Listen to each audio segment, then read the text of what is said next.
Royce Gracie. From 1993 to 1994, Royce Gracie turns UFC 1 through 4 into his personal family business, tapping out giants while wearing a gi that looks stolen from a karate class. He racks up submission wins against fighters like Gerard Gordeau and Dan Severn, proving that size and muscles mean little when you can strangle someone in pajamas. But at UFC 3, fatigue hits hard, and Harold Howard advances after Royce can't continue, proving cardio is also part of martial arts. At UFC 5, his 36-minute draw with Ken Shamrock looks more like a slow jog in gis than a fight, leaving fans begging for a clock. Pride 2000 brings his most brutal lesson. Kazushi Sakuraba, the Gracie Hunter, TKOs him after 90 grueling minutes, exposing his inability to adapt once opponents studied his playbook. Royce's downfall becomes obvious as strikers and wrestlers learn basic submission defense, making his old dominance impossible to repeat. It turns out you can't armbar someone who actually knows what an armbar is. The fall of Royce marks the end of the pure BJJ era and opens the door for cross-trained fighters. Ken Shamrock. In the mid-1990s, Ken Shamrock becomes the UFC's first superfight champion, billed as the world's most dangerous man, which sounds great until you remember it was mostly marketing. He leaves MMA at his peak for WWF, trading heel hooks for steel chairs, and when he returns at UFC 40 in 2002 against Tito Ortiz, the gap shows badly. Ortiz dominates and wins by brutal TKO, and the feud itself overshadows anything else Ken does afterward. From 2005 to 2006, Shamrock fights Ortiz 3 more times, loses all 3 by KO, and basically becomes Tito's personal highlight reel. His retirement record stands at 28-17-2, but fans remember his last years more for one-sided beatdowns than his early dominance. By the end, World's Most Dangerous Man felt more like World's Most Available Opponent. His downfall illustrates how time and weight cuts can erase even the most intimidating aura. Dan Severn. The mustached wrestler built like your high school teacher dominates the UFC 5 tournament in 1995 and then captures the UFC 6 Superfight Championship. His grinding style of double legs, headlocks, and sheer corn-fed strength works perfectly in the mid-1990s, when half the roster still fights in gi pants. But as striking evolves, Severn struggles to adapt, and losses to Mark Coleman and Ken Shamrock in the late 1990s highlight the gap. He finishes his UFC career with a 9-4 record, respectable but far from his early dominance. Fans remember him for toughness and endless clinches, but also for looking like he should be refereeing a county wrestling meet instead of fighting in a cage. At times, it felt like the UFC let someone's dad sneak in through the back door. His decline proves that wrestling alone wasn't enough once opponents learned how to throw hands. Mark Coleman storms into the UFC by winning back-to-back tournaments at UFC 10 and 11 in 1996, ragdolling opponents with wrestling that looked like it belonged at the Olympics, but with fists. He becomes the UFC's first ever heavyweight champion at UFC 12, cementing his place in history. Then at UFC 14 in 1997, Maurice Smith shocks the world by using cardio and kickboxing to steal the belt, while Coleman gasses so hard he practically needed a power outlet. His career revives briefly in Pride, where he wins the 2000 Grand Prix and even does a post-fight dance that's remembered almost as much as the win itself. But the later years show the cracks, with losses piling up and a final record of 16-10. Coleman's decline becomes a running joke among fans who joke he could wrestle a bear, but not a treadmill. It turns out the Hammer always had a weak spot for round 3. His downfall highlights how cardio killed more wrestlers than submissions ever did. Randy Couture builds his legend as a 3-time UFC heavyweight champion while also racking up multiple reigns at light heavyweight, making him the definition of, "You can't fire me, I quit." In 2007, at age 44, Couture shocks the sport by outboxing and out-wrestling Tim Sylvia over 5 rounds at UFC 68, proving that dad's strength is very real. But the fairy tale ends at UFC 91 in 2008 when Brock Lesnar, only 4 fights into his MMA career, steamrolls Couture and takes the heavyweight belt, making Randy look every bit of his 45 years. Even then, Couture fights on till UFC 129 in 2011, where Lyoto Machida sends him into retirement with a highlight reel crane kick knockout that looked like it belonged in a karate movie. Couture later joked that Machida knocked his tooth into the third row, souvenir included. By the time he retires with a 19-11 record, Randy is less remembered for his late career losses than for competing effectively in his 40s, though fans still laugh that his downfall was basically age itself. Tito Ortiz reigns as UFC light heavyweight champion from 2000 to 2003, defending the belt 5 straight times and cementing himself as the division's biggest star. That dominance ends at UFC 44 when Randy Couture wrestles the belt away, exposing Tito's cardio issues and sending him into a rivalry spiral with Chuck Liddell. Ortiz loses to Liddell twice, UFC 47 by brutal TKO and again at UFC 66 in a blockbuster rematch, reminding fans that his head movement was mostly optional. From 2006 to 2012, Ortiz goes 1-7-1, a skid so rough that his one victory over Ryan Bader in 2011 felt like a championship parade. Tito still celebrated that win like he just reclaimed the belt, which tells you a lot.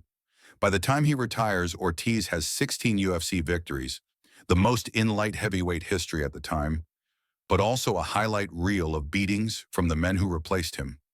His downfall shows how quickly the sport evolves when a wrestler forgets to update the software. Chuck Liddell. Chuck Liddell becomes UFC light heavyweight champion in 2005 by knocking out Randy Couture at UFC 52, launching an era where his mohawk and looping right hand are basically the UFC logo. He defends the belt 4 times, flattening challengers like Renato Sobral, Jeremy Horn, and Tito Ortiz, while becoming a pay-per-view draw rivaling boxing's top names. But the run ends at UFC 71 in 2007, when Quentin Rampage Jackson drops him with a counter right in just under 2 minutes. From there, Liddell goes 1-5 in his final 6 fights, with 4 of those losses by devastating knockout that had fans yelling, "Retire," louder than his corner. Even Dana White admitted watching Chuck fight at that point felt like watching your dad argue with a lawnmower. Despite the ugly decline, Liddell's prime cemented the UFC's mainstream breakthrough, but his downfall is a reminder that power fades faster than hairlines. BJ Penn. BJ Penn makes history as the first fighter to hold UFC titles in 2 divisions, capturing lightweight gold in 2008 and welterweight gold in 2004. He peaks at UFC 107 in 2009, where he absolutely dismantles Diego Sanchez for 5 rounds, leaving Sanchez's forehead split open in a fight that looked more like a medical exam than competition. But momentum dies at UFC 112 in Abu Dhabi when Frankie Edgar outpoints him in a shocking decision, then repeats the feat in their rematch months later. From there, Penn suffers consecutive losses to Edgar again, Nick Diaz at UFC 137 and Rory MacDonald at UFC on Fox 5, fights where his legendary chin was tested far too often. His final years are brutal, capped by a 7-fight losing streak that leaves fans begging him to stop. At one point, Penn's comeback announcements were so common they could have been scheduled like UFC fight nights. Once the prodigy, he becomes the cautionary tale of staying too long, paving the way for the next fallen legend. Anderson Silva. Anderson Silva reigns as UFC middleweight champion from 2006 to 2013, racking up a record-setting 10 title defenses that made him look untouchable. He humiliates opponents with head kicks, front kicks, and even a knockout while literally backing up with his hands down. But at UFC 162 in July 2013, Silva's clowning finally backfires when Chris Weidman floors him with a left hook, ending the longest title reign in UFC history. The rematch at UFC 168 is somehow worse. Silva throws a low kick, Weidman checks it, and Silva's shin snaps in half like a breadstick at Olive Garden. After recovery, Silva never fully regains form, going 1-7-1 in his final UFC stretch, including losses to Daniel Cormier, Michael Bisping, and Israel Adesanya. At one point, even his highlight reels started needing disclaimers like "viewer discretion advised." His fall from invincible champion to struggling veteran shows how quickly dominance fades, setting the stage for Georges St-Pierre's own uneasy exit. Georges St-Pierre. Georges St-Pierre seizes the UFC welterweight championship in 2006, loses it briefly, then reclaims it in 2008 and dominates the division until 2013 with 9 consecutive defenses. His resume includes wins over legends like BJ Penn, Matt Hughes, and Nick Diaz, and his wrestling-heavy style frustrates strikers so badly that fans start booing simply because he's too effective. At UFC 167, he edges Johnny Hendricks by split decision, though most observers insist Hendricks did enough to win, sparking one of the sport's most heated debates.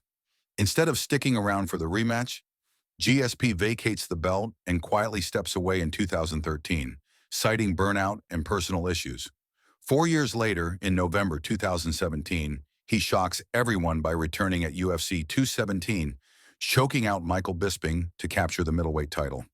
Weeks later, he vacates again due to ulcerative colitis, because apparently even the greatest welterweight of all time can't out-wrestle his intestines. Fans joke he retired undefeated against opponents, but 0-1 against digestive issues. Ronda Rousey. Ronda Rousey explodes into the UFC in 2012 as the inaugural women's bantamweight champion, finishing her first 6 opponents with a mix of arm bars and ground and pound so quick that fans joked you needed DVR just to watch. From 2012 to 2015, she racks up 6 consecutive title defenses, cementing herself as the face of women's MMA and one of the UFC's biggest pay-per-view draws. At UFC 193 in Melbourne, she enters as a 2,000 favorite, only to be head-kicked into meme history by Holly Holm in round 2. The shocking knockout halts her reign instantly, and the rowdy aura evaporates faster than a Conor McGregor retirement tweet. 13 months later, she returns at UFC 207 against Amanda Nunes, and lasts just 48 seconds before being blitzed by strikes that leave her staring at the canvas like it owes her money. Even Joe Rogan sounded like a concerned dad during the replay. Never a good sign. After that, Rousey pivots to WWE, proving that while she couldn't survive Holm and Nunes, at least scripted punches can't knock her out. Daniel Cormier. Daniel Cormier wins the vacant UFC light heavyweight title in May 2015 at UFC 187, submitting Anthony Johnson after John Jones is stripped of the belt.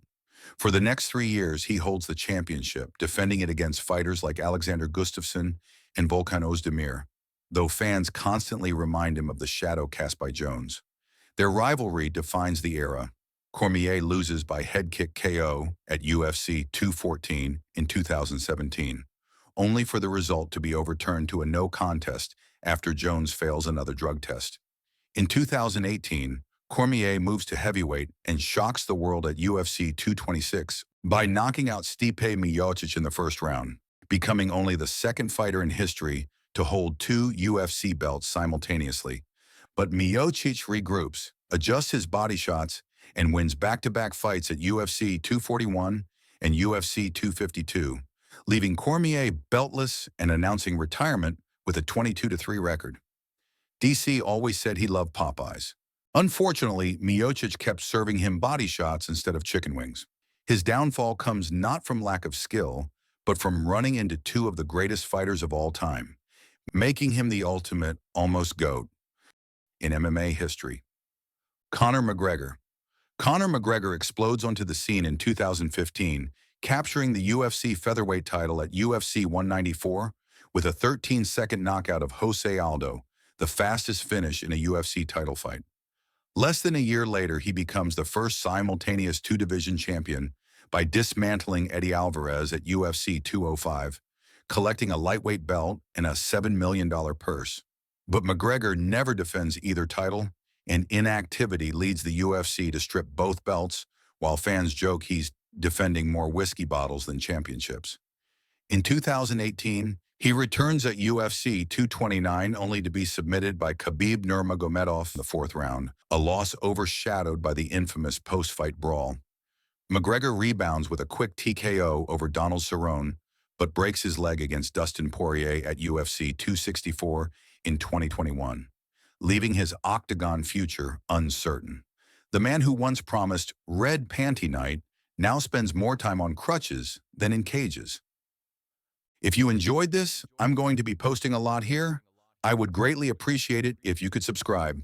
Thanks for watching.